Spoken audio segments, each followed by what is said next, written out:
well.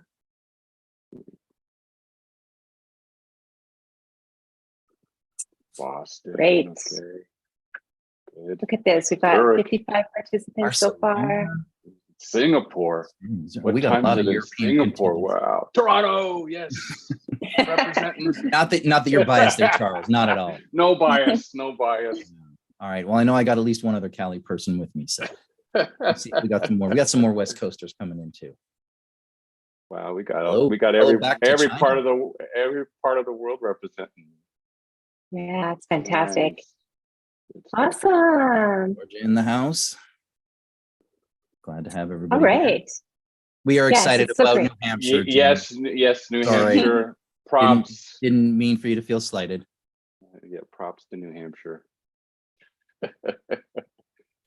Awesome. What do you think? Should we get going? Because there's so much that we have to demo and debrief, and sure. So how about we get the show on the road? I'm Susan Acker, and I'm here with Vibhuti and Charles and Christopher. And I just wanted to let everybody know that Vibhuti and I, we're not your hosts for today, but we're here to hold this event from behind the scenes. So soon after I finish introducing Christopher and Charles, we will be turning off our cameras, but please feel free to use the chat feature to dialogue with your fellow participants, and use the Q&A box for our question and answer period at the end. So now I just love to welcome Christopher and Charles to this event. Thank you both so much for coming and doing this for us. Christopher Veal is a TEDx speaker, a certified professional coactive coach, and obviously a faculty member for CTI, for the Coactive Training Institute. He's also a global influencer and an international speaker. And he's also the author of The Whole Man, Evolving Masculinity, and the host of the Vulnerable Man podcast. So thank you so much, Christopher, for being here. And Charles Sue-Wah-Sing is also a certified professional coactive coach, and obviously a faculty member for the Coactive Training Institute. He's also an Imago professional facilitator and a member of the Imago Relationship North America. And aside from his coaching practice and his coaching expertise, Charles also has 30 years of experience designing brands, digital strategies and technologies, and for notable Canadians and international organizations. So Charles, thank you so much for being here. Thank you. Thank you. So now that we've introduced you both, I think V and I will turn off our cameras and hold the space for you both, and have a wonderful webinar. Thank you, Great. Susan. Thank you. Thank you for having us online here to talk to everybody about coaching, something both Christopher and I are quite passionate about. Absolutely. And as you know, this is an introduction to Coactive, and here's what we want to just give you a sense of where we're going today in this webinars. We're going to give you a chance to learn a little bit about what coaching is, and in particular, what coactive coaching is. You're going to get to use. Oh yeah, go ahead. And we'll also have a coaching tool which we'll introduce you to, something that most coaches would do, would bring into their coaching practice. Absolutely. You're going to get to see a demo. I am going to do a 15-minute demo with somebody on the webinar, and you're going to get to see coactive coaching live and in action. Yeah. And then we'll have some time afterwards to debrief what coaching you would have seen in the demo. And if there's any questions that you have around coaching, around coactivity, around how we teach coaching, we'll have some time after that as well. Absolutely. And we've thrown around this term coaching a lot. And what we want to do is, before we go there, we're going to design our alliance and how we're going to be here together. So you may notice that Charles and I sometimes might step over each other or finish each other's sentence. And that's part of the way that we lead coactively. So it's normal and it's how we operate. And believe me, we are not being rude to each other as we do it. Right. Our number one golden rule in coaching, wherever you are, is around confidentiality. This is the golden standard for all coaching sessions. And it's a very key component in creating safety and vulnerability and courage within a coaching session, is that we honor confidentiality. So for that, the volunteers are well informed about confidentiality, and we will hold confidentiality in this session as well. So you'll see that live in person. And the one thing that's a little bit different about this is normally you wouldn't get to see the content of a coaching conversation because it is confidential. And because we know we want to demonstrate it, the person being coached has agreed that it's okay, it's being recorded. So what we ask is don't necessarily go talk about their business to everyone, but know that normally we would hold confidentiality when talk about it. Yeah. And again, And yeah. Sure. And you say that this demo that we'll have and everything here is unscripted. Like this is real life coaching for you. So you're getting what a coaching session could and should feel like. Yeah. No role playing here. That's the bottom line. No. Yeah. Exactly. Yeah. Exactly. So when we talk about coaching, the way that the International Coach Federation, which is really our governing body, holds it, is they define coaching as partnering with individuals in a thought-provoking, creative process that inspires them to maximize their personal and professional potential. And so that's really the lens that we look at it through. In the coactive model, the way we teach coaching is that it's a relationship between coach and client that actually empowers the client, not the coach. All the insight, the discovery, the experiences is all angled towards empowering the client. Right. So that's how we hold it as we step into it. And we could talk about coaching for days. And what we know is it's best when you experience it. So we're going to introduce you to this tool that we mentioned at the start, which is the Professional Wheel of Life. The beautiful thing about this tool, this one in particular, is through the lens of your professional career, right? And you'll see this is broken down to 8 quadrants. And each one represents a part of your professional experience. What we use this tool is to gauge a client help a client gauge the level of satisfaction in these quadrants, in these domains of their personal life. So you might look at this chart and say, well, time management might score a 5 or a 6. Your job performance might score a 7 or 8. And you'll go around the circle and just itemize, okay, where do I feel my level of satisfaction or fulfillment is in one of these domains? Right. And you're taking a snapshot at this moment in life. It's not where would I like to be or how is it overall, but it's almost taking an immediate assessment at this point in my life. How fulfilled am I with each of these areas? So what we're going to have our participant who's going to be coached do is actually walk through this whole wheel and go to each segment. And when you get the tool, you'll get a link for it after the webinar. You can use this and you simply go, okay, if time management, right now I'm feeling like I'm at a 6, you're going to go up to that 6th line and draw a line across it, and whether you want to shade it in or not, but you're going to go around and do the whole thing, taking that snapshot assessment of how fulfilled you are with these areas at this moment in your life. Yeah. What's beautiful is when the client completes this diagram, this illustration here, is you can see how balanced or how fluid their lived experience is. Or they might be able to identify areas in this case, in their job performance. They need to pay a little bit more attention here. And that might be a clue to the coach to go and, discover, okay, what's left in that space to move the number up. Right. So this is our wheel of life. This is the professional wheel of life. I'm going to stop sharing the screen here for a minute. And in a moment, we are going to have, I believe Cody is joining us to be our demo client, or my demo client. So whenever Cody is ready, V, you can bring him up on. And what you're going to see is you're going to see me do a demonstration with Cody using this as one way you could start a coaching conversation with a client. Okay. There are many ways we can access these conversations, and this is one way that we use the tool. Yeah. Is Cody ready? Okay. And am I going to hide myself, or? You are going to just turn your camera off, I think, Charles. I'm going to do my camera off. Cody, can you hear me okay? I can. Hey, Christopher. Perfect. How are you doing? And I give you a signal at what time, Christopher? Why don't you let me know when we hit 12, Charles? 12 minutes. That'll give me a ballpark. But Cody, so first of all, thank you for being willing to be coached here in this. And before we dive in, I just want to check, is there anything in particular you need from me in this? I'm all set. I'm ready to jump into the wild. Okay. All right. I love it. I love the sense of adventure. So you've got a chance to do your professional wheel of life. And I'd love to if you'll go through with me each section, tell me what you scored them. So pick one of the spots on the wheel. Where do you want to start? Yeah, I actually started with the one that I think I need help with the most. And that one was clear about my role and duties. And for Okay. that one, I scored a 6.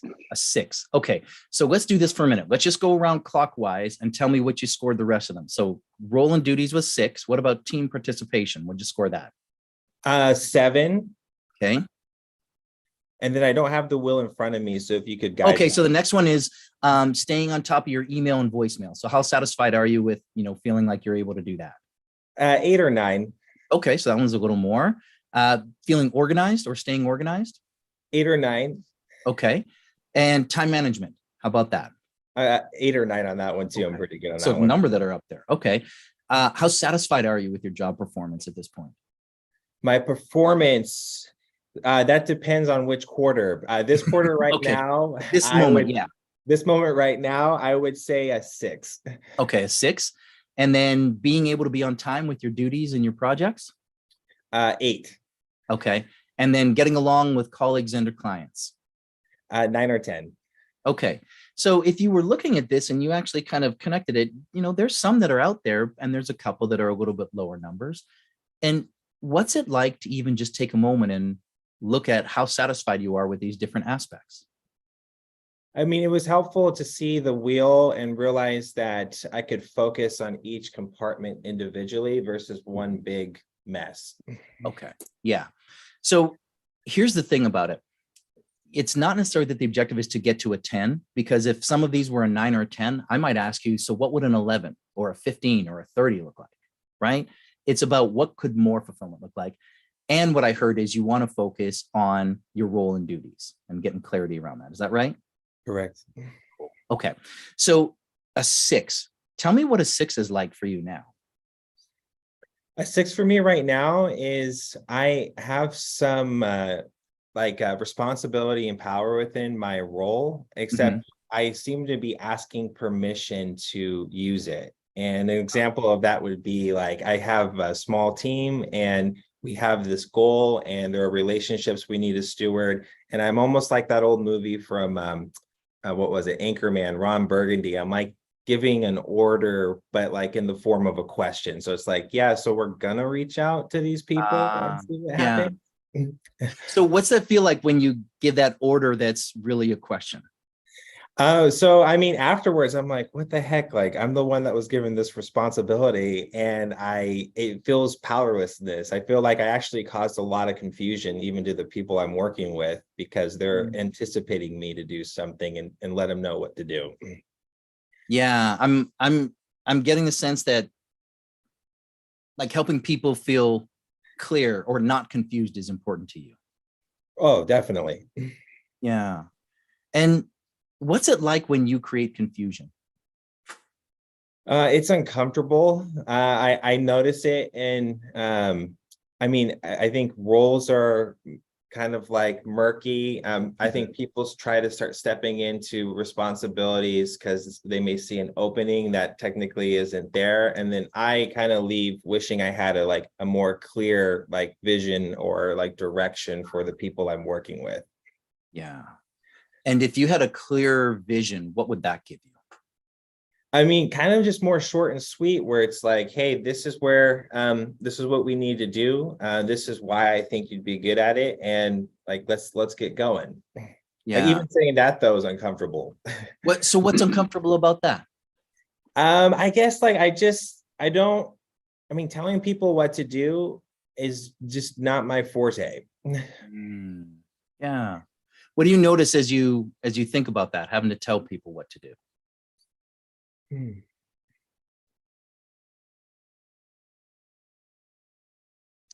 I notice that there's almost like a constricting in my heart a bit. Okay. Yeah. So you're at a 6 now, and I'd love to just pick apart that a little bit too. And I also want to be mindful of where we're going with things. So you're at a 6 right now. In order to be that leader that you want to be for your team, let's say 6 months from now, what would you like that number to be in terms of clarity around your role? I mean, 8 or 9 would be great. Okay. So you're willing to play with me a little bit and explore what that might look like? Let's do it. Okay, cool. So here's what I want you to do. I want you to picture that, or imagine that 8 or 9 So we're 6 months in the future, and you've got that clarity around your role and duties. What does that look like for you? Well, I show up to, say, a team meeting. Yeah. I feel more comfortable with silence. I feel like I'm not bouncing around when a new idea comes. Like there's almost this deep sense of knowing within myself that I'm able to give direction without doubting myself inside. Yeah. What's the impact you create when you're sure? The first thing that came to mind when you asked that is I think about almost my team members being sure in themselves.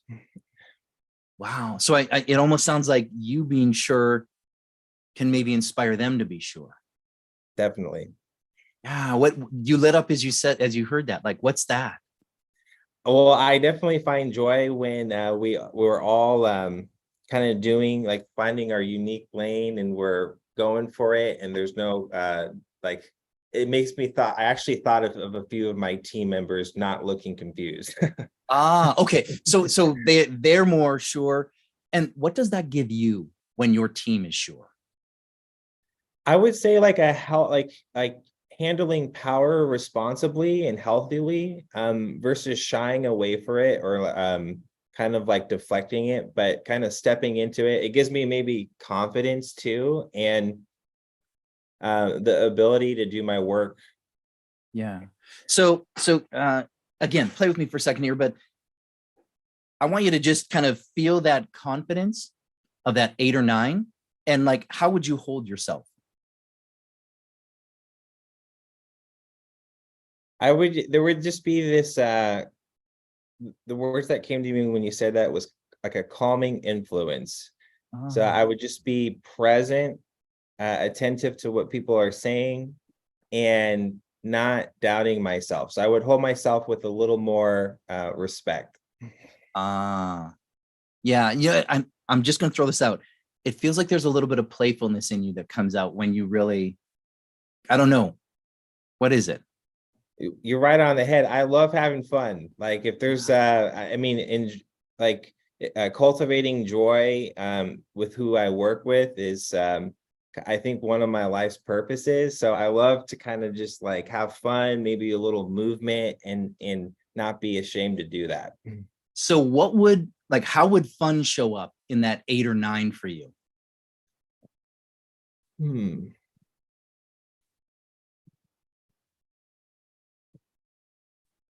I think for me, it would be when I'm giving an order or giving a direction. Order. Yes. Right? Yeah. It doesn't have to be like this like serious thing. Like you can give someone something, and in the same space still make it play and lightful. Yeah. Yeah. What are you noticing in yourself right now as we're talking about this? Well, one thing I'm noticing is that you're kind of giving me the space to pause a little more, which I've always been kind of like, okay, I need to match the speed of whoever I'm talking to. And it's actually really nice to be able to slow down a bit while you're guiding me and then collect my thoughts because they move a little slower. And so I noticed like almost like this uplifting feeling right now where I'm just like, it's okay. I can slow down. I can take a moment to think about what Chris is asking me, and I'm not going to get in trouble, or that's not a bad thing. Yeah. I don't know whether your work environment is a fast-paced one, but actually let's just take a moment and just like sit here. Yeah. And just get grounded in you. When you get to slow down, what does that give you? More awareness to start. I'm actually starting to notice some things around the room. I'm noticing some things around your room. I'm curious about the books you have back there. Yeah. Yeah. And how does curiosity serve you? In many ways, curiosity for me is kind of what keeps life going. It adds that element of unscripted moments and surprise. And kind of the irony to that is I find myself not being curious when I'm moving too fast. That's Ah, 10 minutes. thanks, Charles.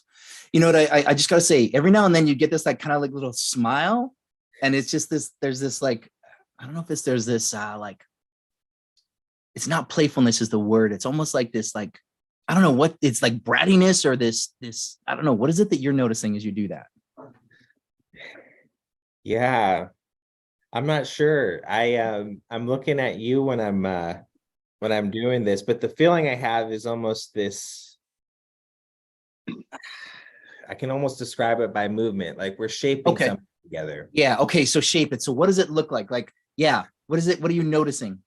It's like my cat Kylo. Like when Kylo is hanging out with me, he'll come up and just like Yeah. bump me in the leg.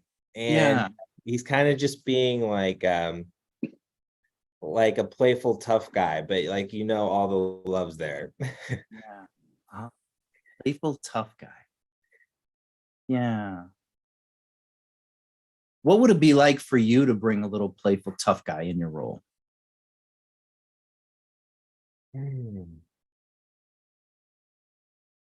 I mean, I think it does start with movement. One thing I notice is it's easier for me to communicate something when I'm physically moving with people, Yeah. whether that's a walk, or we're pacing back and forth inside the Yeah. hole. So yeah, bringing movement to the work kind of brings that part of me out. Okay. So we're going to wrap up here in just a minute or two, and here's what I'm curious. You have a sense of what this 8 or 9 looks like for you, right? You're at a 6 today. I'm going to just throw something out, and you can say yes, no, or counteroffer. I'm wondering, and maybe sometimes we create homework, a thing you're going to do. And we sometimes use what we call an inquiry in coaching, which is a question you sit, and I like to say marinate in. I'm going to throw this out. And if it lands for you, great. If not, no worries. But I'm wondering if there's a question of exploring, how does the playful tough guy serve me as a leader? I don't know. Does that feel like a question that might have some value for you? Yeah, it does. Just because I know of how uncomfortable it made me, I immediately like labeled it like, oh my gosh, I don't want to be this tough guy. And then I love my dad. Like he was an intense construction worker, so it's just I'm like, all my mind's going haywire. So I think that is a good question to marinate with. Well, and here's a distinction I'd love to add to it, because you said playful tough guy when you were talking about, was it Kylo was your cat, or Milo? Yeah, Right. Kylo. But you said, and there's also love there. Mm. So what is, like, maybe the question is, and you can help me figure it out. Like, is it, how do I lovingly be a playful tough guy? Or what is the question you want to take for an inquiry? You give me words. Yeah, how do I be a more present, kind, playful, tough guy? Okay, cool. So that's the thing to actually think about doing, but maybe what does my version of a loving, kind, playful leader, like, you got the sense of it. I'm not worried about wordsmithing it. Okay, so you've got it. And here's what I'd love. Is there any accountability or anything you'd like to do to check in around what comes up for you on that? What is accountability in the sense? May explain for that? Because it's normally there'd be something you do, and I'm going to throw this out, and you can say against yes or confer. I'd love to circle back with you in a week and just hear from you about like what's come up for you as you think about that question. Would you be open to that? Oh, absolutely. Okay. And here's actually what I want to say to you, Cody. Like, you already are that loving playfulness. I see it in you. And like, what I really want for you is to be able to bring that so that you can slow down and have the impact you want to create, because it's in there. You got this, man. Yeah. Awesome. We will pause coaching there. Thank you, Cody. I will make sure to get your contact or give you mine so we can follow up, because I do want to hear how that question lands for you. All right. Thank you, Christopher. Yeah. Well done. Well done. Well done. Maybe if you guys are in the chat there, just throw out some acknowledgments for our awesome client, Cody. Yes. What did you see? What would you want to say to him if you were in the room with Cody? Yeah. How do you see him showing up? Yeah. What qualities do you want of Cody do you want to acknowledge? Sierra, Just thank go you for into that chat. vulnerability. That's the word I couldn't think to use, and I Yes. should have. Yes. Open, honest, vulnerable, self-aware, big-hearted, inspiring, open. And Cody, you just breathe and receive this. Just Yeah, take right. this in. Yeah. Honest, playful, kind, great. Yeah. Yeah, just take that all in, Cody, because this is how the world sees you now, right? Yeah. Sincere, warm, love it. Thank you very much. And hold on, I got to name this one. Aisha just dropped in there, and I hope I didn't mispronounce your name. I would love to have you as a leader, right? Yes. So you are bringing that impact, and how might you bring this version of you into work? That's what I'm excited about. There you go. Yeah. Warm. Can I get a job on Cody's team? I think you might need to take some applications, Cody. So we're going to talk now and kind of pull apart what you saw me doing in the coaching. And I saw some of it in the chat already. Throw in some of the things, whether you techniques, skills that you saw Christopher practice on Cody. And I wasn't watching the chat, so I don't know what was in there. Yeah, we got some experience in this room here, right? Paraphrasing, mirroring, yes. Open-ended questions, absolutely. Yeah. Listening, yes. Championing, absolutely. Yeah. Asking permission, right? Body posture, what we call as embodiment and geography in the coactive coaching. Yeah. Reframing, absolutely. One of the foundational skills that we use as coaches is what we call powerful questions. And they usually start with what or how. And it's not about fact finding, but about opening up and creating awareness for Cody. And that's one of the things that you really lean on a lot in coaching. It's less telling and a lot more asking. Yeah. And one of the powerful things about using powerful questions, I have to emphasize this every time we teach, is hyperlinking. Yes. A great way to use a powerful question is hyperlink what the client is saying. So you don't have to come up with a question out of nowhere. Hyperlink it to what the client is saying or what the client is wanting in what they're saying. Is a great way of actually crafting a powerful question. Yeah. And obviously some folks here know a little bit about our cornerstones of the model, because I see someone just put dance in this moment. And for those that don't know what that means, it's really about being present to what's going on right now. And there was a lot of that where I was not attached to where I needed to get Cody to. As a matter of fact, there wasn't anywhere to get him to, but really just getting curious and staying there and going deeper on those things that he was saying. Right. Yeah. Now, one of the things here Christopher was spending a lot of time in is one of the 3 principles we call fulfillment. And the key piece about fulfillment is allow our client to dream possibilities, right? Is actually having the client get attuned into what do they envision for themselves? Mm-hmm. What do they want for their life? What's possible if they had this? So you saw Christopher explore, if it was a 9 or an 8 in this area, what would that be like? What would you envision being possible for you if you had more of that value or that quality or that experience in your life? Yeah. Part of what Charles was talking about earlier about the double clicking on what your client says too is there were a couple times that Cody mentioned his team. And so as I was having him lean into that vision, I would check back about what's the impact he was creating, right? Or how did it have him show up to help make it more real and concrete for him? Right. Or picking up on the word play. I want more play in my life. Well, what would play look like to you? Yeah. Right.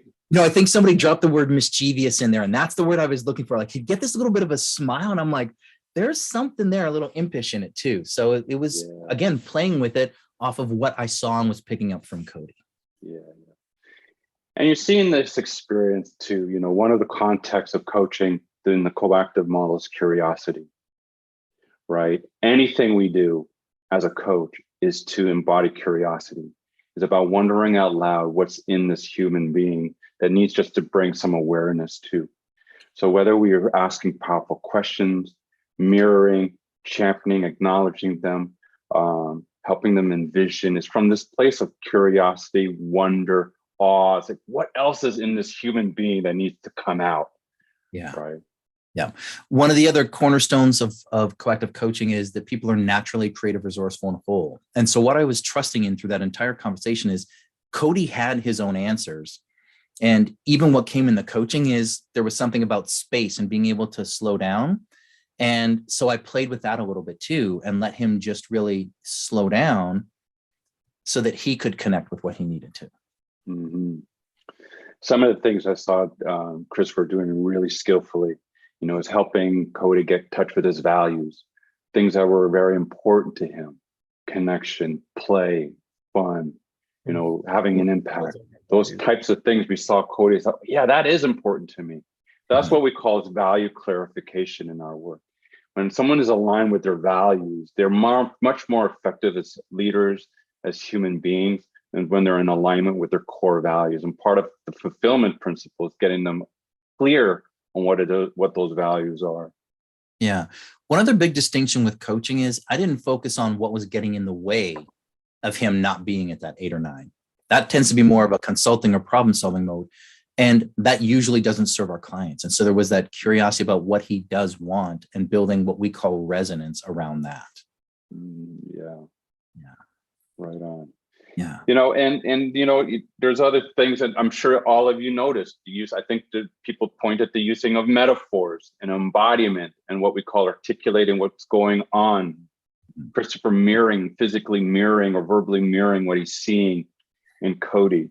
All of these are tools or skills we pull out as coaches to keep the conversation going forward, deepening the learning to forward the action. Mm-hmm. Yeah. There's also a couple places where I use the skill of intuition and or the context really that we come from. And I maybe had an idea about something and I threw it out, but I wasn't attached to whether it being right or wrong. And one or two of them did land. And so then again, as Charles said, I double clicked on that to get curious and see what that opened up as well. Yeah. Another resource we create for clients is particularly through the principle of fulfillment, our allies.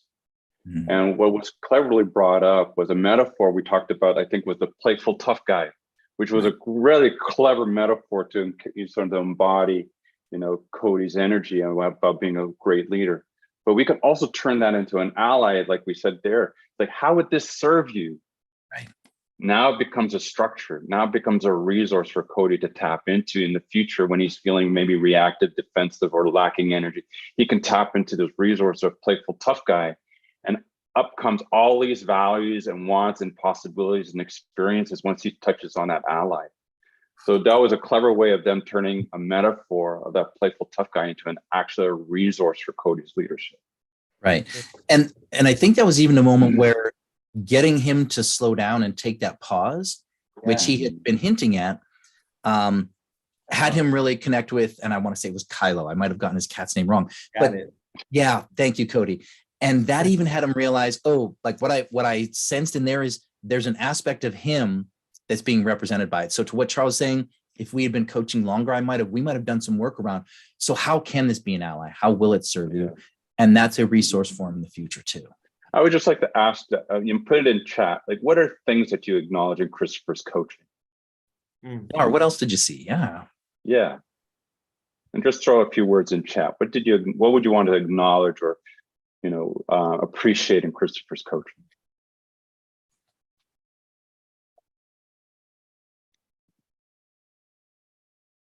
Maybe not much. Oh, there we go. I'm okay, and I got thick skin. I thought he was pretty good. So actually, Susan, I see you put thing about the accountability, and here's one distinction I want to make for everyone. Usually when we come out of a coaching conversation, there's one of two things typically happen. Your client has some kind of homework that they're going to do. And sometimes we have what we call an inquiry. And I used my intuition there that it actually wasn't something to have him do. It was to have him sit with that, right? And again, I wasn't attached. I threw it out. And if he had said, not really, then I would have danced with whatever came up. But, again, that's a way of helping the client deepen their awareness around things, because now that will some point help him forward where he wants to go with it. Right on. Yeah, these are great. Yeah. And very much, I was present with him. Again, I wasn't tuned into where do we got to go, how much time is left. Even when Charles, the voice comes in, 10 minutes left, I'm like, oh, but I stayed with Cody. Yeah, one I think is probably the most important thing when we talk about establishing a relationship with a client is that empowerment piece. The client is in there for the client's empowerment. And the one way of doing that is just noticing what we're listening to. In the coactive training, we have 3 levels of listening. Listening to self, so the thing that's going in my head as a coach. Yep. Listening to our client, what are they actually saying to me? Right. And what's happening at level 3, what's happening in the relationship, what's happening in the space that we can sense into. And as coaches, what we want to do is remain at level 2, level 3, for as much as possible in service of the client.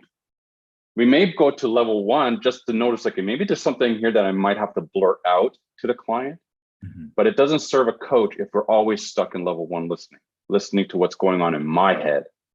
I want to be present with the client. So one of the things we practice is getting awareness. Okay, what am I listening to? Yeah. Am I listening to the client in the relationship or me? Right. The other thing that I want to note too is I haven't spoken to Cody before we jumped into that conversation right there. And so what I really had to do was lean into what I knew as a coactive coach and what I'd learned there as a way to really create that connection. And because you had somebody that was willing to be coached, you could see how it would impact the conversation. Right. Perfect. So you got a little sample of coactive coaching there, and we're going to open things up to some Q&A right now. I think we do have a few questions in the Q&A. Yeah. And I think we're going to have Susan and V come back too. Join us for this. We got Susan. Sure. Yeah, absolutely. You guys, that was fantastic. Questions along the way, Susan. So, well, there's actually a Q&A box. You might not see it, but I can go through. We've got a few questions. We've got 4. You can see them? Nice. Now I can. Yeah. Okay. Yeah, the first one's pretty easy. Right at the beginning, you were talking about hyperlink to what the client said. If you could say a little bit more about what that means. The simple version is, I always say double click on the last thing they said, or if there's a word that keeps getting repeated. So there was a couple times where Cody said something and I was like, oh, what about that? Whatever that thing was that he said. So that's kind of what we mean by hyperlink. So an example would be, I just want more play in my life. Yeah. Well, the follow-up question would be, what does play look like? Yeah. Or what's important about play to you? Yeah. What's important about play? Exactly. Yeah. Right. So picking up on that word and building the next question. Yeah. So that's hyperlink. Here's a question. What if a client needs both coaching and mentorship? Is there a good way to integrate the two, or is it best to separate them? I'm sure you got thoughts. Let me hear yours, Charles, and then I'll jump in. Look, there's a place for everything, but I think the real power in coaching is to remain a coach. One of the key things that we lean into is holding our clients naturally creative, resourceful, and whole. Meaning, all the answers are within them. Mm-hmm. They just need to learn to trust that. And as a coach, I'm holding space for them to access those resources that are naturally occurring within my client. There's very little need to mentor them. Right. And I will put a bold underline under what Charles just said. And sometimes people may want it. And what I am clear about is we're going to make that distinction. Okay, so what you're asking me for right now is mentoring. So, and I literally say, let me take off my coach hat. Let me put on my mentor hat. And I do that so that they understand the distinction of the coaching conversation is a little bit different than mentoring. So there can be both. And what we say is just make sure you and your clients are clear so that you're not blurring the lines, because that's what makes it awkward for folks at times. Yeah. So hopefully that helps answer that question. Let's see. You won't get the next. If working as an internal coach, how do you strike the balance between your duty of care to the client and your responsibilities to the company? I can speak to this a little bit. I've worked as an internal client.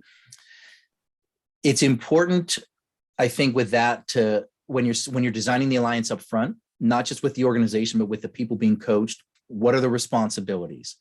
And by that meaning, in terms of talking about what's happening, I always say that I will serve the interest of the individual that I'm coaching, as long as it doesn't conflict with what the organization needs. And if there's ever a conflict, I'll have a conversation with that person first before I talk to anybody else. So that way they can feel safe showing up in the space. But I was an internal coach in a couple of organizations, and there were times where somebody said, you know what, I just know I don't want to be here. And so I'm like, okay, so then how can we help serve you?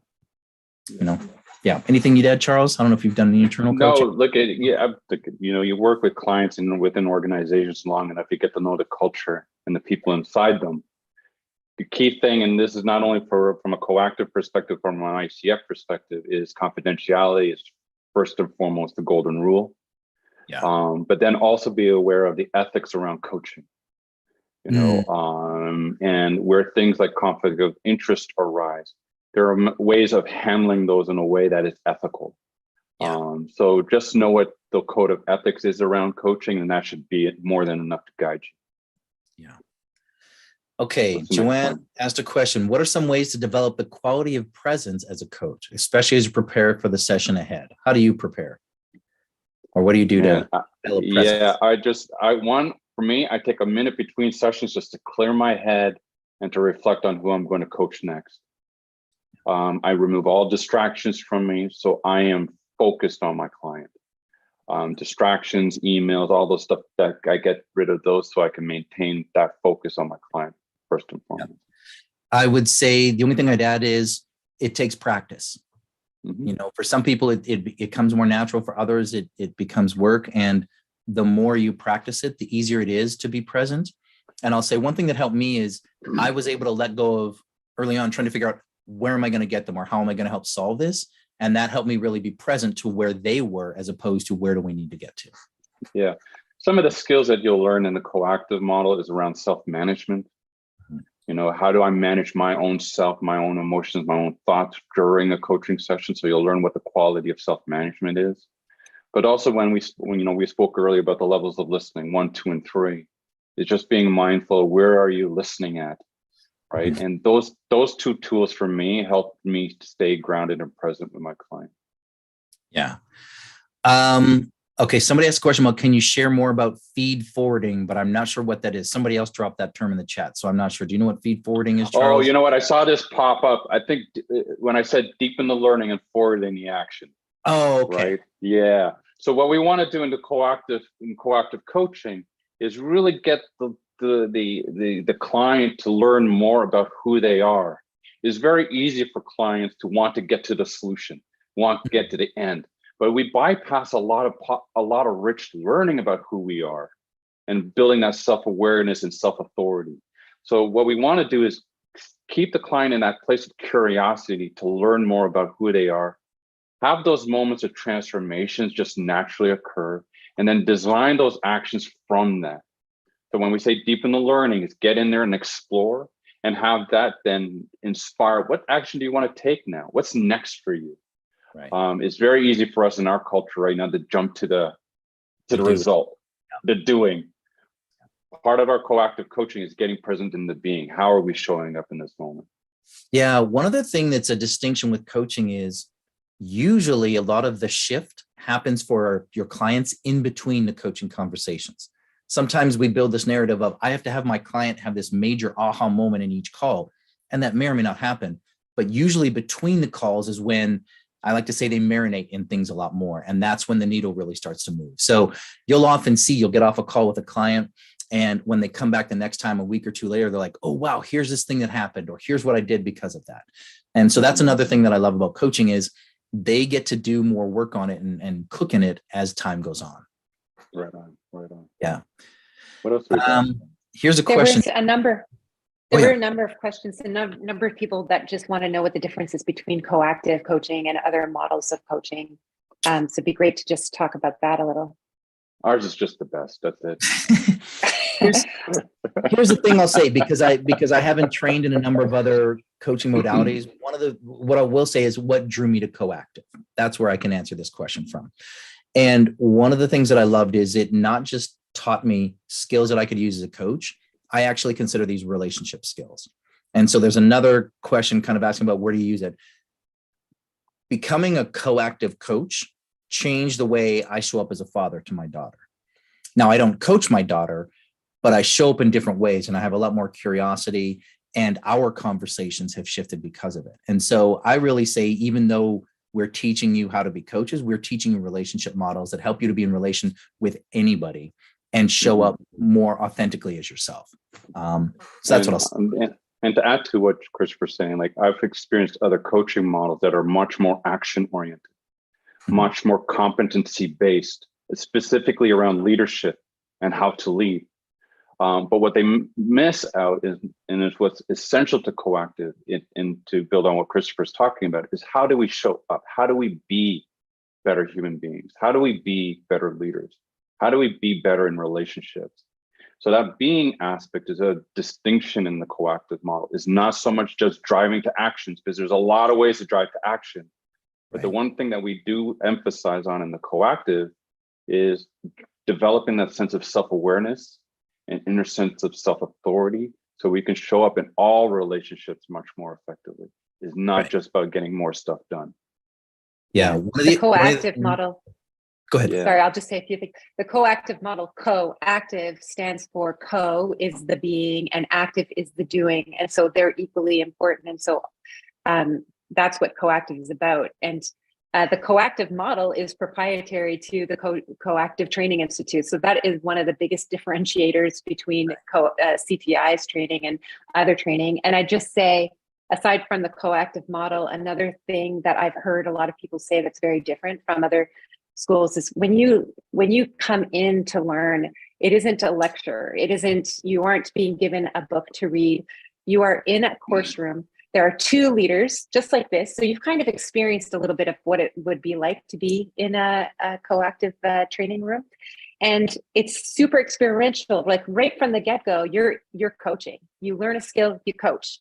You get supervised, you get feedback, you coach again. So you're not just watching, you're doing it right from the very beginning. Right. Yeah. That was something I for me was a game changer as well, because I need to do things to really learn how to do them. And we actually will celebrate when you fail sometimes. We go, ta-da, because it's an opportunity to learn. And right from the beginning of starting fundamentals, within the first few minutes, you are getting to practice coaching. And so you will continually get the opportunity to do it, so that you're not just thinking about how do I do this, you actually get to practice it. And that's, to me, an important distinction. Mm-hmm. Yeah.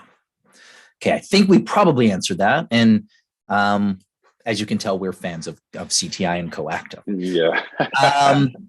Let's see. So here's a question. Do you find that you are coaching in your personal or everyday life, or are you putting your coaching hat on only with clients? So one important thing that we say as coaches is you never coach someone who hasn't agreed to be coached. I sometimes call that drive-by coaching. Don't do that to people. So unless someone's agreed to be coached, I don't go into coach mode. However, I use my skills in my conversations. So I might ask questions or come with curiosity or listen differently, but I'm not doing it with my friends or my family to coach them unless they've said, Christopher, please coach me. Yeah, there are definitely qualities or skills that you'll learn in the coactive model that would be essential to practice in relationship. But like to Christopher's point, I don't just randomly coach people that I know. You know, so the drive-by coaching. It's like, yeah. What value are you living? And it's funny because we sometimes see new coaches and their friends are like, stop doing that coaching thing on me. And that's how you know you're coaching when they haven't been asked to be coached. The other thing is, you know, I find, and this is my personal take on it, there's so much energy invested in coaching clients that I need my time to recharge and recoup and take care of myself. So my personal time is for me. And to be in a relationship with my friends and family and put aside is the frame of my house, right? It sets the foundation. It has shaped some rooms and experiences within this beautiful house I call coactive. All the other skills and techniques I've learned may occupy certain rooms of that house, or I might pull them in because I'm I want to create a particular engagement within my house. But the formation of my house, the foundation of my house, the frame of my house is coactive. But I could bring in all other tools and competencies and skills and whatever inside that. But the coactive model has been able to ground me in my coaching and allows me to dance with any number of things after that. Yeah. The other cool thing is, you know, I know some coaches that have trained with CTI and then gone on and learned other models as well and fold that in as well. You know, so it's, again, to me, it's the foundation that I use, and it allows me to have that home base to come back to all the time. That's the way that I look at it. Yeah, awesome. Let's see. So there was, okay, cool. So there was a question that was in the chat, or that was in there, but so there was a question about in person, because up to this point, because of the pandemic, we are going to be coming back to in-person training soon. So stand by. I don't know if the dates have been released, but it is in the works. So we are excited about that as well. Yeah, and that's also depending on where you are in the world too, because there's Right. some areas in the world that there are, like if you're in Asia, if you're in parts of Europe, there are in-person classes already. Yep. North America is starting to open up this year. So yes, back to in-person. I'm really excited to look for that. So Yeah, we used to only deliver in person, so we've just been chomping at the bit to come back to in person. So thanks for the question. We're so excited, yeah. and there's you'll know if you've signed up for this. We will be sending an email as soon as the schedule's up, and you'll be able to sign up. Right. And there was a question that just got dropped in. Yes, there will still be virtual courses as well. So there will likely be combinations, some virtual, some in person, because we know that there are some people that just couldn't get to places to do the courses, since we don't do them in every city. So yes, they will both be available. Yeah. I see the classic therapy coaching question is in there. You want to address that one quickly? I don't want to bypass it, but yeah, you know what? Let me give you kind of my bottom line. And this is a broad generalization. So if there are any therapists in the house, please do not take offense. But one of the best ways, the distinctions that I heard from someone who was a therapist that was in one of our courses, and this is generally, therapy has changed, but coaching generally looks at the person, who are you now and where do you want to go and be, versus therapy, which generally, not always, is looking back. That's for me the big distinction with coaching and therapy. Yeah, in coaching, we're creating life. We're imagining what's possible for a person's life. Therapy is great to understand what's going on for a client, and maybe there's issues or challenges or situations or circumstances that the client just needs to, explore more to understand the impact they've had on themselves and in their life. Coaching is around imagining what's possible. And it's also accepting who the person is. So there's also people, I've had clients that are being coached and also in therapy too. So they're not mutually exclusive. Yeah, I like to look at it as a personal care team. It's great to have a coach. It's great to have a therapist. It's great to have a masseuse and a guy who could take you to the gym. Like, that's your personal care team, right? So all resources required to live a good life. Yeah. Any other questions or any final thoughts you want to share, Susan? Yeah, I feel like this is just absolutely wonderful. Thank you so much for answering all these questions. I think we have answered them all. Yeah. The only thing I'd love to say is, International Coaching Week is coming up at the beginning of May. And CTI is going to be doing a 3-day event too, that we invite you to sign up for and participate in. We're going to have coaching demos each day. There's going to be a demo on fulfillment coaching, a demo on balance coaching, a demo on process coaching. So you'll get a sneak peek at our 3 principles. There's going to be coaching for career information. There's going to be inspirational stories from our alumni. There's going to be lots of rich content and opportunities for you to network with one another. And it's all going to be held on a really beautiful platform called Hopin. So you'll be able to set up video calls with other participants and, just explore the content that's being offered. So we hope to see you there. I'll put a link in the chat. Thank you, Vibhuti. Right there. Thank you so much. So we hope to see you there. It is May 9th to 11th. I think that's about it. Christopher and Charles, thank you so much for showing or demonstrating the power of coactive coaching. Thank you, Cody. Yes. And Simon. Nobody got to meet Simon, but we had lots of volunteers, but Cody and Simon met with us or met with me to prepare for this, just to so that they knew what was going to happen. So I just want to thank you both for being willing to be our client or coachee. And thanks Vibhuti for supporting behind the scenes as well. And thanks everybody for coming. Thank you everyone for showing up. All right. Thank you all. Have a great rest of